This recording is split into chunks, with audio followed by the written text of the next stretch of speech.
Premium triplex villas at Bachpalli, APR Projects.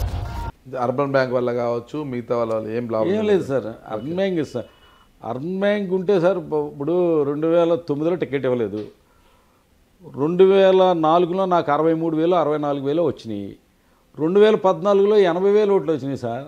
Congress party వైసీపీలో YSR Congress 2009లో ticket ఇవ్వలేదు, 14లో పోటీ చేశాను, 80,000 ఓట్లు వచ్చినాయి కదా. అది పార్టీ బలమా మీ బలమా? నా బలం, అది నా బలమే కాబట్టే నన్ను కేకేసి పిలిచి ఇంటికి వచ్చి జాయిన్ చేసుకున్నాడు ఆయన. మీ బలమే, పార్టీ బలం కాదు. పార్టీ బలం నాకు తెలిసి నా దగ్గర సర్వేలు ఉన్నాయని. మరి మీ బలమైతే ఈసారి ఎందుకు ఓడిపోయారు? 2024లో 14లో అన్ని ఓట్లు వచ్చిన మీరు 24లో ఖచ్చితంగా 10 ఏళ్లకు మీ గ్రాఫ్ పడిపోయిందా? మరి ఎట్లా సార్ జనాల్లో ఒక భయం అనేది ఏర్పడిపోయింది సార్. ఏమని, మీరంటే భయమా పార్టీ అంటే భయమా? పార్టీ అంటే భయం ఏర్పడిపోయింది సార్. మరి ఆ భయాన్ని మీరు ఎందుకు పోగొట్టలేకపోయారు? Titling act, roads and liquor అది ఇవన్నీ కూడా లిక్కర్ ఏంటి ప్రాబ్లం? లిక్కర్ క్వాలిటీ లేదని చెప్పి లిక్కర్ అది మేము అంటే పబ్లిక్ ఏంటంటే నా డబ్బులు ఎట్టు కొనుక్కుంటున్నాం, మాకు నచ్చిన బ్రాండ్ మేము కొనుక్కోమా. ఒక రెవల్యూషన్ తర్వాత లిక్కర్ తాగి వాళ్ళనే మళ్ళీ బయట అక్కడే మన పోలీసులు పట్టుకోవడం, తర్వాత ఎంప్లాయీస్ పోలీస్ డిపార్ట్మెంట్ అంతా కూడా గవర్నమెంట్కి బ్యాడ్ వచ్చేటట్టుగా అనేక కేసులు, అంటే ప్రభుత్వానికి వ్యతిరేకంగా ఉన్నారు, ప్రభుత్వానికి బ్యాడ్ రావడానికి హెల్మెట్ల గురించి కేసులు, లేదా లిక్కర్ తాగి వాళ్ళని పట్టుకోవడం, కేసులు పెట్టడం, వాళ్ళ సెల్ ఫోన్లు తీసేసుకోవడం, లిక్కర్ బాగోలేదని చెప్పి లిక్కర్ వల్లే చనిపోతున్నామని ప్రజలు భావించడం. ఇంకా రోడ్డు మీద జర్నీ చేసేవాళ్ళు అయితే కనుక అసలు ఏ ఫంక్షన్కి వెళ్ళాలన్న ఫ్యామిలీతో వెళ్ళి వాళ్ళు ప్రతి గోతికి ఒక శాపనాకారం, గోతులో పడ్డప్పుడల్లా శాపనాకారాలు. తర్వాత ల్యాండ్ టైటిలింగ్ యాక్ట్ ఎప్పుడైతే మనకి రాళ్ళ మీద బొమ్మలు వేసుకుని ఇవన్నీ జరిగినాయో ప్రచారం చేశారో, తెలుగుదేశం వాళ్ళు కూడా ఏదైతే ప్రచారం చేశారో ఈ భూములన్నీ కూడా బ్యాంకుల్లో పెట్టి లోన్ తెచ్చేసి స్కీములు అమలు చేస్తాడని, మన భూములకి మనకు హక్కు లేకుండా పోతుందని భయం, ఆందోళన. ఎందుకంటే మనం చూస్తేనే ఎక్కడి నుంచి విదేశాల నుంచి కూడా వచ్చి ఓట్లు వేస్తారు, ఎప్పుడు లేదు. ఒక భయాందోళనకు గురైపోయారు. అది ఎమ్మెల్యేలకి జగన్మోహన్ రెడ్డి గారు అపాయింట్మెంట్ ఇవ్వండి. మీకు ఇప్పుడు ఇవ్వలేదు అపాయింట్మెంట్? నాకు బాగానే ఇచ్చేవారండి, పర్లా మేము అడిగినప్పుడల్లా బాగానే ఇచ్చేవారు. చాలామందికి లేదు అపాయింట్మెంట్లో. అసలు మీకు రాజశేఖర రెడ్డి గారు ఉన్నప్పుడు నెల వెళ్ళి కలిసేవాళ్ళు సార్. నెల హైదరాబాద్ వెళ్ళగానే శర్మ గారు అని ఉండేవాడు, ఫోన్ చేసి చెప్పిన ఆ రోజుని కలిసేసేవాళ్ళు. ఇప్పుడు అపాయింట్మెంట్ అంటే ఇప్పుడు అడిగితే మళ్ళీ 2-3 సార్లు అడిగితే ఎప్పుడుకో నెలకో 2 నెలలకో ఎప్పుడో ఇచ్చేవారు.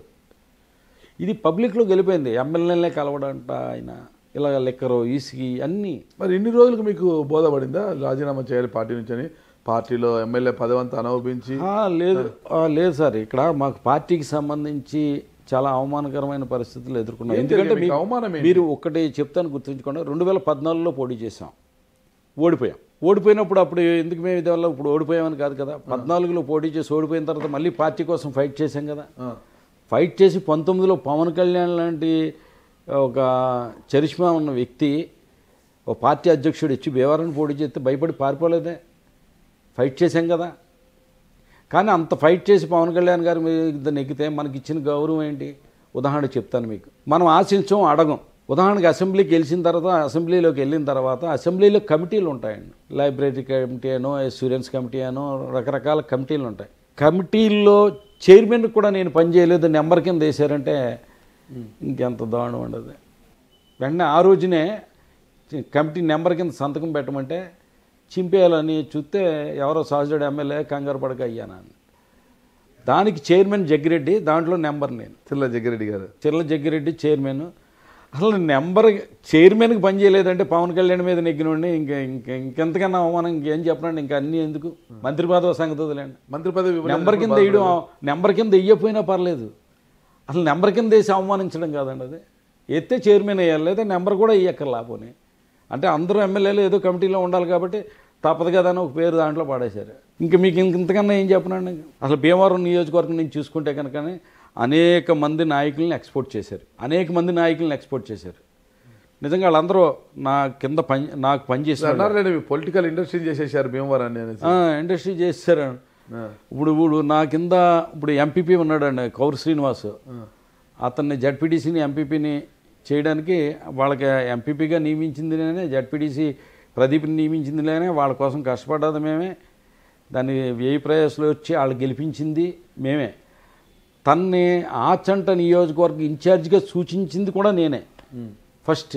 సరే నా కింద నా వాళ్ళందరూ ఎదిగితే నాకు హ్యాపీ. ఎందుకంటే ఇదే కొయ్య మోషన్ రాజు గారిని నేను 2004-09 రాజశేఖర రెడ్డి గారి నాయకత్వంలో పనిచేస్తున్నప్పుడు జిల్లా ప్రెసిడెంట్ ఎవరికే ఇవ్వాలంటే కనుక ఓసీలకి లేదా కాపులు రాజులో ఉంటే కుదరదు, ఎస్సీలకి ఇవ్వాలని చెప్పేసి మనకి మోషన్ రాజుకి జిల్లా ప్రెసిడెంట్ ఇమ్మని చెప్పి. ఎందుకంటే జిల్లాలో మంత్రి లేడండి, మంత్రి లేనప్పుడు జిల్లా ప్రెసిడెంట్ ఎంత ప్రాధాన్యమైందో తీసుకోండి. ఇదే మోషన్ రాజు గారిని జిల్లా ప్రెసిడెంట్కి ప్రపోజల్ చేసి జిల్లా ప్రెసిడెంట్ చేసింది నేను. అసలు ఆయన నాకు వ్యతిరేకం. ఇప్పుడు ఎందుకు ఇప్పుడు మొన్న ఎలక్షన్లో ఆయన స్వయంగా అందరికీ జనసేనకి ఏమని డబ్బులు పంచిపెట్టాడు, ఆయనతోటే ఫస్ట్ సపోర్ట్ చేశాడు. ఇంట్లో రోజుకు 100,000 మందికి భోజనాలు కూడా పెట్టాడంట కదా ఆయన.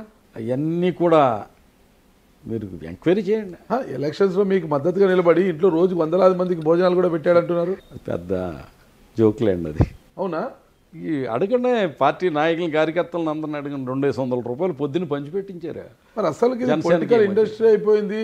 కొయ్య మోషన్ రాజుకి నాకైతే మంత్రి పదవి ఇవ్వలేదు, నా నెత్తిన మళ్ళీ ఒకరిని తెచ్చిపెట్టారు. కొయ్య మోషన్ రాజుకి ఎమ్మెల్సీ ఇవ్వడమే పెద్ద అంటుంటే మండలి చైర్మన్ చేశారనేది ఒక అక్కసు, మీకు వెంకటస్వామికి DCMS ఇచ్చారనేది ఒక అక్కసు, మీకు అడగకుండానా ఒక ఉమాబాలకు, ఒక స్టేచర్ లేని వ్యక్తికి ఉమాబాలకు పార్లమెంట్ అభ్యర్థిగా ఎలా ఇస్తారనేది ఒకటి, కౌరు శ్రీనివాస్కి ఎమ్మెల్సీ ఎలా ఇస్తారు అనేది ఒకటి, గుడాల గోపిని తీసుకెళ్ళి నా దగ్గర ఉన్న గుడాల గోపిని తీసుకెళ్ళి పాలకొల్లులో ఇన్ఛార్జ్ ఎలా ఇస్తారు, ఇవన్నీ నాకు చెప్పలేదు. ఏంటనుకుంటున్నారు నన్ను? అసలుకి నాకు అవమానం కాదా ఇది? సార్ ఇలాగా నేను ఎక్కడా అనుకోలేదు, ఎవరితోటి అనలేదు, కానీ మీకు కల్లోకి వచ్చి చెప్పినట్టున్నాను నేను. మీరేదో కలగన్నట్టున్నారు. మనస్ఫూర్తిగా చెప్పండి, వీటి వల్ల మీరు బాధపడలేదు, వీళ్ళందరినీ అందరిలో ఎక్కిస్తున్నారని మీ మనసు బాధపడలేదు? మీరు అంతరాత్మక సాక్షిగా చెప్పండి, అబద్ధాలు చెప్పండి. అంతరాత్మ సాక్షిగా బాధపడలేదు సార్. మరి పొలిటికల్ ఇండస్ట్రీ చేసేసారండి. మాకు అవమానం. మీరు ఫీలింగ్స్ వేరు సార్, ఫీలింగ్స్ వేరు. మీరు వాళ్ళ ఎదుగుతున్నందుకు ఎప్పుడు నేను బాధపడలా. గుడాల గోపి నియమించారు. గుడాల గోపి మా భీమవరం నియోజకవర్గం పాలకొల్లు ఇచ్చారు. ఆ గెలుస్తాడని సంతోషపడ్డాను. నేను వాళ్ళకి పదవులు ఇవ్వడం, వాళ్ళని ప్రమోట్ చేయడం నేను ఎక్కడ బాధపడలా, సంతోషపడ్డాను నేను. ఇప్పుడు కౌర్సీనికి ఎమ్మెల్సీ ఇచ్చినా, జిల్లా పరిషత్ చైర్మన్ చేసినా నేను ఎప్పటికైనా వాళ్ళ ఆత్మసాక్షిగా చెప్పుకోవాలంటే బాస్ని నేనే, గురువుని నేనే, వాళ్ళకు గురువుని నేనే. ఆచంట నియోజకవర్గ ఇన్ఛార్జిగా నియమించింది ఆళ్ళని అడగండి. ఎవరినన్నా కావాలి అని అంటే కనుక వేండ్ర వెంకటస్వామిని పిలిచి ఫస్ట్ అడిగాను, నేను చేయనండి అన్నాడు. కౌర్సీని పిలిచి అడిగాను, నేను చేస్తానండి అన్నాడు. ఇదంతా ఫ్యాక్ట్ ఇది. తర్వాత నేనేమంటానంటే ఏదైనా జరిగేది అప్పుడు పార్టీ అసలు నన్ను కన్సెంట్లోకి తీసుకోలేదు, నాకు ఇవ్వాల్సిన గౌరవం ఇవ్వలేదు అంటున్నా. మిమ్మల్ని సంప్రదించకుండా ఇప్పుడు కౌర్సీనికి ఇస్తే నన్ను అడిగితే నేను కాదంటే నేను ఎదవనే, నేను కాదంటే కౌర్సీనికి దూరం అవుతాను. నేను హ్యాపీగా ఒప్పుకుంటాను, లేదా ఇంకా మంచి చెప్తాను. అలాగే గుడాల గోపిని పెడదాం, ఏంటి ఎవరినన్నా క్యాండిడేట్ చూడు గుడాల గోపి అయితే ఎలా ఉంటుంది అని అడిగారు అనుకో, నేను రైట్ ఓకే సూపర్ అంటాను. కనీసం అసలు నాకు నా నియోజకవర్గంలో వాళ్ళతోటి నా కన్సెంటే లేకుండా వేరే నియోజకవర్గం వ్యక్తి ఇన్ఫ్లుయెన్స్ తోటి నియమిస్తూ నాకు ఇక్కడ ఈడు డమ్మీ అని చూపించాలని ప్రయత్నం చేశారని దాని గురించి బాధపడుతున్నా.